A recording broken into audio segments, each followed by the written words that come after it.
नमस्कार दोस्तों, स्वागत है आपका अपने YouTube channel Patel sir UP पर। आज दोस्तों 7 सितंबर 2023 दैनिक समसामयिकी में हम लोग फुल पत्ती वाली क्लास का रिवीजन करेंगे। साथ ही इस क्लास की PDF आपको हमारे टेलीग्राम चैनल पर मिल जाएगी, जिसका लिंक जो है वीडियो के डिस्क्रिप्शन बॉक्स में दिया गया है। वहाँ से आप टेलीग्राम चैनल को ज्वाइन कर सकते हैं और PDF को डाउनलोड कर सकते हैं। आइए शुरुआत करते हैं आज के पहले क्वेश्चन की। जो हमारा पहला क्वेश्चन है कि हाल ही में 20वां जो आसियान भारत शिखर सम्मेलन है, इसका आयोजन कहाँ प्रारंभ हुआ है। तो दोस्तों इसका आयोजन होता है कहाँ पे, जकार्ता में, या कहाँ की राजधानी, या इंडोनेशिया की राजधानी है। इस बार जो इसका थीम क्या है, थीम है आसियान विकास का केंद्र।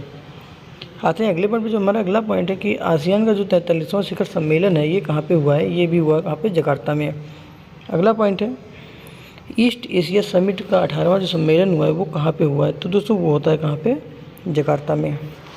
बात की जाए अगर आसियान की, तो इसका फुल फॉर्म होता है association of south east Asian nation. इसकी स्थापना होती है 1967 ईस्वी में। अगर बात की जाए इसके मुख्यालय की, मुख्यालय इसका जकार्ता में है।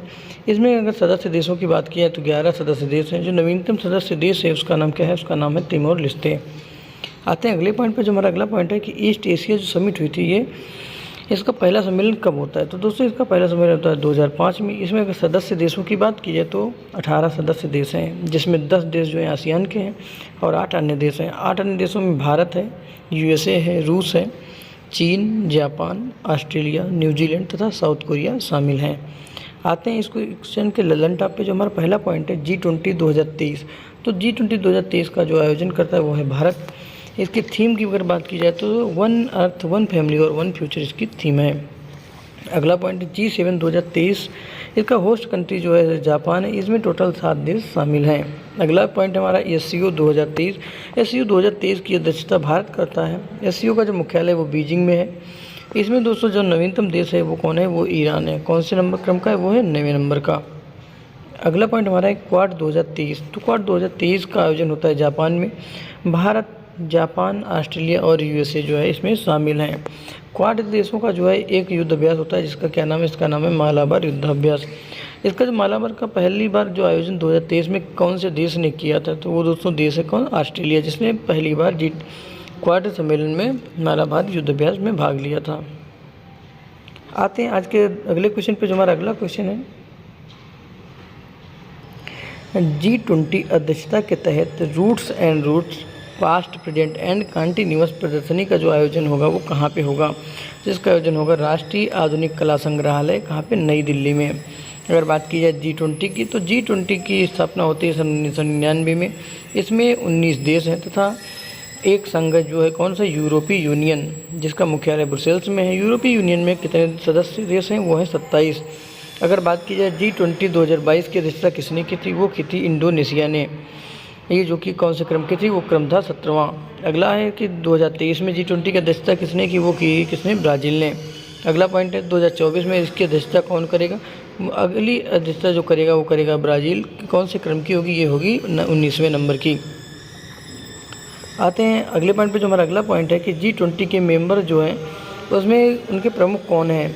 अगर बात की जाए अर्जेंटीना की, तो अर्जेंटीना में अल्बर्ट फर्नांडीज हैं, जो क्या है वहाँ के, ये है राष्ट्रपति। अगला है ऑस्ट्रेलिया। ऑस्ट्रेलिया के एंथोनी अल्बनीज हैं, जो प्रधानमंत्री हैं ऑस्ट्रेलिया के। अगला है ब्राज़ील के लूला डी सिल्वा जो राष्ट्रपति हैं, जो G20 मेंबर में अध्यक्ष हैं। अगला है कनाडा में जस्टिन ट्रूडो हैं, जो क्या है, वो है प्रधानमंत्री हैं। अगला कौन सा, अगला है चीन में जो है शी जिनपिंग है, जो कौन है वहाँ के, ये है राष्ट्रपति। अगला पॉइंट है फ्रांस में इमैनुअल मैक्रोन है, जो क्या है, वो है राष्ट्रपति। अगला है जर्मनी में ओल्फ और डिकोल जो हैं, जो क्या है, वो वहाँ के हैं चांसलर। अगला है भारत में जो है नरेंद्र मोदी जी हैं, जो क्या है, वो है प्रधानमंत्री। अगला पॉइंट है, अगले पॉइंट पे जो है इंडोनेशिया देश आता है। इंडोनेशिया के जो राष्ट्रपति वो है जोको विडोडो, जो G20 में भाग लेने वाले हैं। अगला है इटली में जॉर्जिया मेलोनी है, जो वहाँ की प्रधानमंत्री। ये जो है इटली की पहली महिला प्रधानमंत्री बनी हैं। अगला देश है जापान में फूमियो कसीदो हैं, जो वहाँ के क्या है, प्रधानमंत्री हैं। अगला है मैक्सिको में इमैनुअल लोपेज हैं, जो कि राष्ट्रपति हैं। अगला है साउथ अफ्रीका, योन सिलियोल जो हैं, ये यहाँ के क्या है, राष्ट्रपति हैं। अगला पॉइंट है रूस के पुतिन, जो कि क्या है, एक राष्ट्रपति हैं। अगला है साउथ अफ्रीका, साउथ अफ्रीका नहीं, सऊदी अरब में सलमान बिन जो वहाँ के जो है प्रिंस हैं ये भाग लेंगे। दक्षिण अफ्रीका साइरल रामपोसा जो राष्ट्रपति हैं ये भाग लेंगे। अगला है तुर्की में तैयब जो है ये राष्ट्रपति हैं वहाँ के, ये भाग लेंगे। अगला है यूके में ऋषि सुनक है जो क्या है ये है प्रधानमंत्री। अगला है यूएसए में जो बाइडेन है जो क्या है ये राष्ट्रपति हैं। अगला ईयू की जो अध्यक्ष है वो कौन है, उर्सुला वॉन डेर जो है ये अध्यक्ष है, ये जो है G20 में भाग लेंगे। अगला क्वेश्चन हमारा है इंटरनेशनल ई स्पोर्ट फेडरेशन समिति के सदस्य के रूप में चुने जाने वाले पहले भारतीय कौन है, तो दोस्तों है कौन, लोकेश सूजी। कौन है, लोकेश सूजी जो है दोस्तों एशियन ई स्पोर्ट्स फेडरेशन के उपाध्यक्ष भी रहे। इनका जो कार्यकाल होने वाला है वो है 3 साल का। अगर बात की जाए इंटरनेशनल ई स्पोर्ट फेडरेशन समिति की तो इसकी स्थापना होती है सन 2008 में। इसके अगर हेडक्वार्टर की बात की जाए तो बुसान साउथ अफ्रीका में इसका क्या है हेडक्वार्टर स्थित है। बात करें इस क्वेश्चन के लल्लन टाइप की, जो पहला पॉइंट हमारा है कि यूएनओ की स्थायी प्रतिनिधि कौन है, तो दोस्तों कौन है, वो है रुचिरा कंबोज। अगला पॉइंट अजय बंगा जो है वो किसके अध्यक्ष हैं, तो दोस्तों अजय बंगा जो है विश्व बैंक के अध्यक्ष हैं। अगला पॉइंट अंतर्राष्ट्रीय मध्यस्थ पैनल में भारतीय सदस्य कौन चुने गए, वो दोस्तों चुने गए कौन, एनवी रमन्ना। अगला पॉइंट है यूएन महासभा की पहली महिला महानिदेशक कौन थी, वो दोस्तों थी कौन, विजयलक्ष्मी पंडित। आते हैं आज के अगले क्वेश्चन पे, जो हमारा अगला क्वेश्चन है कि हाल ही में देश के पहले सौर शहर का उद्घाटन कहाँ हुआ है, तो ये सौर शहर कहाँ पे हुआ है, ये हुआ है सांची में। सांची कहाँ पे, ये पड़ता है मध्य प्रदेश में। आते हैं इस क्वेश्चन के लल्लन टॉप पे, जो पहला हमारा पॉइंट है भारत का पहला 24x7 सौर ऊर्जा से संचालित गाँव जो है वो कौन है, तो उस गाँव का नाम है मोढेरा, जो कहाँ पड़ता है कहाँ पे, गुजरात में। अगला पॉइंट है सौर ऊर्जा जो है ये उड़ीसा में स्थित है, जो गंगवंश के द्वारा नरसिंह देव प्रथम के द्वारा बनवाया गया था। अगला पॉइंट है गोल्डन पैगोडा देश कौन सा है, वो दोस्तों देश कौन सा है, वो है म्यांमार। अगला पॉइंट अंतर्राष्ट्रीय सौर गठबंधन का मुख्यालय कहाँ पे, ये दोस्तों गुरुग्राम में। ये कहाँ पड़ता है कहाँ पे, हरियाणा में। इसकी स्थापना COP 21 के तहत हुई थी। आते हैं आज के अगले क्वेश्चन पे, जो हमारा अगला क्वेश्चन है कि हाल ही में केंद्रीय शिक्षा मंत्री धर्मेंद्र प्रधान ने UGC समर्थित शिक्षक प्रशिक्षण के लिए कौन से कार्यक्रम का शुभारंभ किया है, तो दोस्तों कार्यक्रम का नाम है मालवी कार्यक्रम। यह जो है UGC इसमें सहायता करने वाला ये टीचर ट्रेनिंग के लिए कार्यक्रम चलाया गया है। अगर बात करें इस क्वेश्चन के लल्लन टाइप की, जो पहला हमारा पॉइंट है प्रोजेक्ट क्लैप, तो प्रोजेक्ट क्लैप जो है वो कहाँ चलाया गया, वो चलाया गया कहाँ पे, उत्तराखंड में। अगला पॉइंट है डीम्ड यूनिवर्सिटी का दर्जा हाल ही में किसे मिला है, तो दोस्तों मिला है किसे, NCERT को। NCERT के जो प्रमुख कौन है वो है दिनेश कुमार सकलानी। अगला पॉइंट है उल्लास पोर्टल, CU चयन पोर्टल, ई समाधान पोर्टल, ये किसने लॉन्च किया, तो ये दोस्तों लॉन्च करता है कौन, UGC यानी कि यूनिवर्सिटी ग्रांट कमीशन। अगला पॉइंट है शिक्षा का अधिकार। दोस्तों शिक्षा का अधिकार जो है वो अनुच्छेद 21A में है, जो कि 86वें संविधान संशोधन सन 2002 द्वारा जोड़ा गया था। आते हैं आज के अगले क्वेश्चन पे, जो हमारा अगला क्वेश्चन है कि पहला अंतर्राष्ट्रीय पुलिस सहयोग दिवस जो है वो कब मनाया जाता है, वो मनाया जाएगा कब, 7 सितंबर को। अगर बात की जाए अंतर्राष्ट्रीय पुलिस की, तो इसकी स्थापना होती है 7 सितंबर 1923 में। इसका अगर हेडक्वार्टर की बात की जाए तो लियोन से फ्रांस में इसका हेडक्वार्टर स्थित है।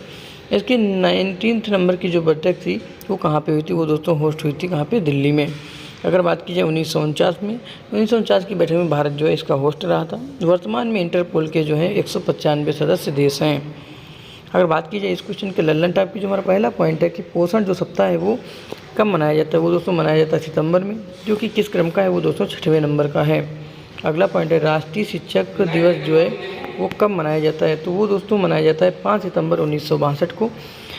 किस दिवस 5 सितंबर को मनाया जाता है, जो कि शुरुआत इसकी होती है सन 1962 से। अगला हमारा पॉइंट है हिंदी दिवस जो है वो कब मनाया जाता है, तो हिंदी दिवस मनाया जाता है 14 सितंबर को। अगर विश्व हिंदी दिवस की बात की जाए तो विश्व हिंदी दिवस जो है वो मनाया जाता है 10 जनवरी को। अगला पॉइंट है अंतर्राष्ट्रीय साक्षरता दिवस कब मनाया जाता है, तो यह मनाया जाता है कब, 8 सितंबर को। अगला पॉइंट है कि विश्व हृदय दिवस जो है वो कब मनाया जाता है, तो दोस्तों विश्व हृदय दिवस जो है वह 29 सितंबर को मनाया जाता है। आते हैं आज के अगले क्वेश्चन पे, जो हमारा अगला क्वेश्चन है कि हांजो एशियाई खेलों में भारतीय दल का ऑफिशियल जो स्पॉन्सर है वो किसे बनाया गया है, तो दोस्तों अमूल कंपनी है जिसको हांगो एशियाई खेलों में भारतीय दल का ऑफिशियल स्पॉन्सर बनाया गया। इसका आयोजन कब होगा, इसका आयोजन सितंबर और अक्टूबर में हांगो चीन में इसका आयोजन होने वाला है। ये जो है 19वें नंबर का, इस बार जो है ये किस नंबर का, वो है 19वें नंबर का। अगर बात की जाए इसमें 40 खेल होंगे, टोटल 61 प्रतियोगिताएं होने वाली हैं। अगर बात की जाए एशियन गेम की, तो एशियन गेम जो होता है पहली बार आयोजन होता है 1951 में। कहाँ पे होता है, ये होता है दिल्ली में। 1982 में भी भारत जो है इसका होस्ट रहा है। अगर पिछले की बात की जाए तो सन 2018 में इंडोनेशिया जो है इसका होस्ट कंट्री रहा था। अगर बात करें इस क्वेश्चन के लल्लन टॉप की, जो हमारा पहला पॉइंट है कि 33वां ओलंपिक जो है 2024 कहाँ पे होगा, तो ये होगा कहाँ पे, पेरिस में। अगर बात की जाए 32वें ओलंपिक 2020 की, ये दोस्तों कहाँ पे हुआ था, ये तो हुआ था टोक्यो में। अगला पॉइंट है कि 34वां जो ओलंपिक होगा वो कब होगा, वो होगा 2028 में। कहाँ होगा, यह होगा कहाँ पे, लॉस एंजल्स में। अगला पॉइंट है राष्ट्रमंडल खेल 2022 जो है वो कहाँ पे हुआ था, तो ये हुआ था कहाँ पे, बर्मिंघम में। अगर बात की जाए शुभंकर की, इसका शुभंकर तो क्या था, वो था पेरी द बुल। अगला पॉइंट है फीफा वर्ल्ड कप 2022 जो है कहाँ पे हुआ था, यह दोस्तों होता है कहाँ पे, कतर में। कतर में कहाँ पे, कतर दोहा में। ये किस क्रम का था, ये दोस्तों 22वें क्रम का आयोजन हुआ था। आते हैं आज के अगले क्वेश्चन पे, जो हमारा अगला क्वेश्चन है कि शिक्षा मंत्रालय द्वारा साक्षरता सप्ताह का आयोजन कब किया गया, तो इसका आयोजन होता है 1 से 8 सितंबर के बीच में। आते हैं इस क्वेश्चन के लल्लन टॉप पे। पहला पॉइंट है कि 2011 की जनगणना के अनुसार अधिकतम साक्षरता दर कहाँ की है, तो वो दोस्तों है केरल की। अगर न्यूनतम की बात की जाए, न्यूनतम है कहाँ की, बिहार की। आते हैं अगले पॉइंट पे। अगला हमारा पॉइंट है नव भारत साक्षरता मिशन जो है वो कब से कब तक चलाया गया, ये दोस्तों चलाया जाएगा 2022 से 2027 तक। इसमें जो है 15 वर्ष से ऊपर वाले बच्चों को शिक्षा दी जाएगी। आते हैं आज के अगले क्वेश्चन पे, जो हमारा अगला क्वेश्चन है कि हाल ही में टाटा स्टील इंडिया शतरंज टूर्नामेंट 2023 में रैपिड वर्ग का खिताब किसने जीता है, वो दोस्तों जीतने वाली कौन है, वो है दिव्या देशमुख। इन्होंने किसको हराया था, इन्होंने कोनेरू हम्पी को हराया है। अगर बात की जाए इस बार होस्ट की, होस्ट कौन कराए, वो दोस्तों होस्ट कराए कोलकाता। आते हैं क्वेश्चन के लल्लन टॉप पे, जो हमारा पहला पॉइंट है कि विश्व एथलेटिक्स चैंपियनशिप जो है इसका आयोजन कहाँ पे हुआ है, तो इसका आयोजन होता है हंगरी में। हंगरी कहाँ पर था, बुडापेस्ट में। अगला पॉइंट है कि इसमें जो है गोल्ड कौन जीता, गोल्ड दोस्तों भारत के नीरज चोपड़ा ने भाला फेंक में गोल्ड जीता है। इन्होंने 88.17 मीटर भाला फेंका था। आते हैं अगले पॉइंट पर, जो हमारा अगला पॉइंट है कि विश्व शतरंज चैंपियनशिप का आयोजन कहाँ हुआ है, तो यह होता है कहाँ पे, बाकू में। बाकू कहाँ पर था, ये अजरबैजान में। अगला अगर बात करें यहाँ पे भारत के आर प्रज्ञानी ने कौन सा पदक जीता है, तो आर प्रज्ञानी ने सिल्वर पदक जीता है।